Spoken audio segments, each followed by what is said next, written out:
Before last week, few people east of the Mississippi River had ever heard of Ferguson, Missouri. But growing up in nearby St. Louis, I knew it as a small, predominantly white middle-class city. Ferguson's demographics have changed over time. African Americans now outnumber white residents by more than 2 to 1. But it remains a community of hardworking business owners and churchgoers. And that is a far cry from the image of Ferguson being beamed around the world. Missouri's governor called in the National Guard today to try to restore order after a week of rioting in response to the death of Michael Brown, an 18-year-old black man shot and killed by a white police officer. This story is resonating in cities across the country. Earlier today, we went to Dudley Square right here in Boston's Roxbury neighborhood to find out how people there are responding to the news in Ferguson.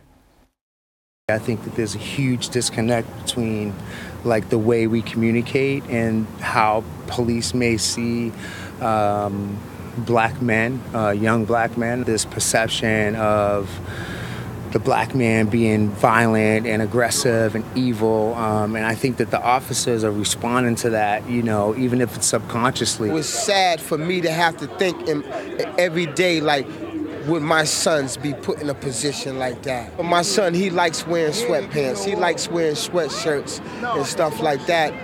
And that shouldn't have to give an officer reason to approach him or anything. When you talk in Roxbury, Dorchester, Mattapan, most of the time when police approach you, they got their hands on their guns. That's why the relationship with the police and the citizens in Boston is strained, and it's gonna be strained until the police learn how to socially interact with the community. I have a very soft heart, and it's broken because of everything that's happening in our society. I really believe that people they have power, badges, guns, managers. They take it to the extreme because they think that they're invincible. They have all this power to be able to do whatever they want to do, and it's just not right. Community leaders are also reacting to the unrest in Ferguson, and I'm joined now by one of them. Virginia Ward is a youth pastor in Cambridge, and we thank you very much for being here today. I know that you've been counseling with a number of young African-American men about responding to what's happening in Ferguson. Let me start by getting down to what it is that they're saying to you about what they've seen. Well, thank you for having me here today. The number one thing that they are saying is response as far as their anger. They're very angry about what's happening, but they're also aware that this is happening because of several issues on the table. It's not just about a black young man being shot. It's about issues of economics. It's about issues of race. It's about issues of academics, issues about access to resources in the community, and about fair equity for all. So what I'm hearing from the young men that I'm speaking to is that they're recognizing it's not just one issue, that there are multiple variables on the table. And you're advising them, obviously. What are you saying? Well, first of all, I'm giving them permission to be angry, but to be careful how they deal with their anger, because the Bible does give us permission to be angry, but not to sin in that. So I'm counseling them but also to be about what they're supposed to be about. So school is starting, for them to approach school differently, for some that need to find employment or that are working, that they still go to work, but keep abreast to what's happening in Ferguson, but to make sure that they're voting. It's an election year for us coming up, so making sure that they're doing their parts as a citizen, but then helping them to think about strategies and say, how can we be strategic about how their voice can be added to making change and not just be a protester, but to bring change about in the community. Let's bring in State Representative. This is Evandro Carvalho. It's very nice to have you here, sir. Thank you. You represent Boston's Dorchester neighborhood, and what I'd like to ask you about is how things can change for young African-American men and how they're perceived by law enforcement.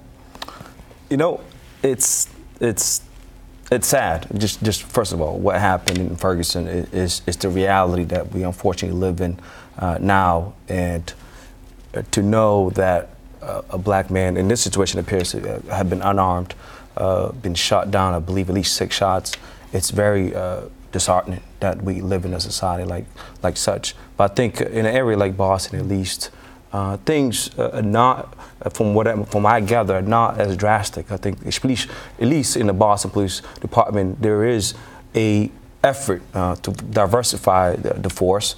In fact, with the chief being a black man today in Boston, even though I think there's a lot more work to be done, I think the Boston Police Department takes a community approach that tries at least to understand the needs of the community. So sometimes you deal with police officers who are, often young black men themselves, versus a situation where it appears, at least in Ferguson, you don't have the likelihood of a black man encountering another black man on the force is very small to none.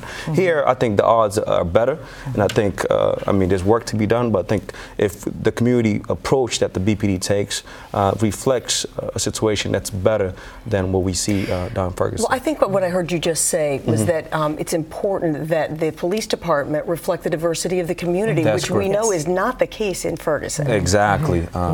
In the community, and if I read it correctly, at least two-thirds of the people are African American, and the force, I believe, is 54 people, and I believe I heard 3 people are African American, and the chief is white, and the mayor is white. So that, no matter, even if they did try, the policies and implementation of those policies would not reflect the needs of the community, because you don't have enough people that reflect the community to be able to debate what the policy should be in situations. So I think in the BPD you have actually a lot better situation than that, just because the leadership of BPD reflects somewhat the community. I think as I said, I think there's a lot more work to be done, but I think it's going in the right direction. Virginia, one of the things that we heard out there on the street was that African American men have there's a preconceived idea about them when it comes to law enforcement. That's very disturbing. What do we do about that?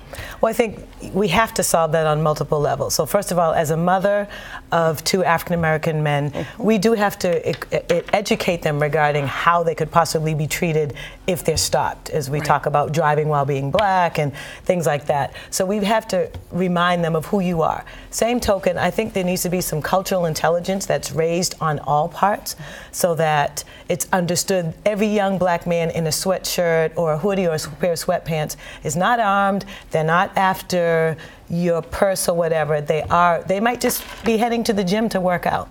So I think there's some education that needs to be done on multiple levels.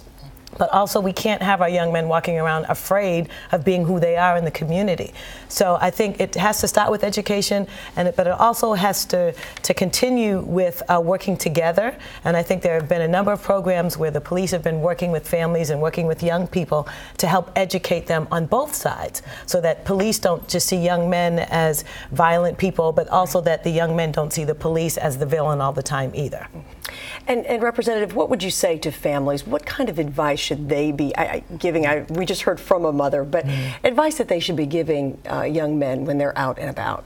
First and foremost, to be respectful, to not only to themselves and to their friends and the people around them, but to the police officers. The police have taken oath to protect the community. So sometimes they inquire in a situation where you're amongst your friends and you feel like your rights are being violated, and that may not be the case. And your voice is loud now, and you're pushy, and you're not obeying their commands, even though they may be totally wrong. The police may be at that point, but what the reality is, not only just black men, but people in general on the street, when you're dealing with police, if you escalate the situation, the person that normally, at least at first glance, will take the short end of the stick is you. So you're gonna be arrested, even though the case may be thrown out, or you may sue, as people have done too, to sue later. But at that moment, you're going to jail, or you may even get beat up. So I tell, and I do this. I don't have any children, but even when I went to high school, one of my teachers used to tell me, Coach Wilson, yes, sir. What did I do, sir? Yes. Sir, just the sir mentality. Again, the police is already kind of like, this is not a young man who's going to scream, is going to say F this, F that. I think just basic demeanors and mannerism can go a long way. Representative and Virginia, thank you both for being with us today. You're welcome. Appreciate it. Thank you.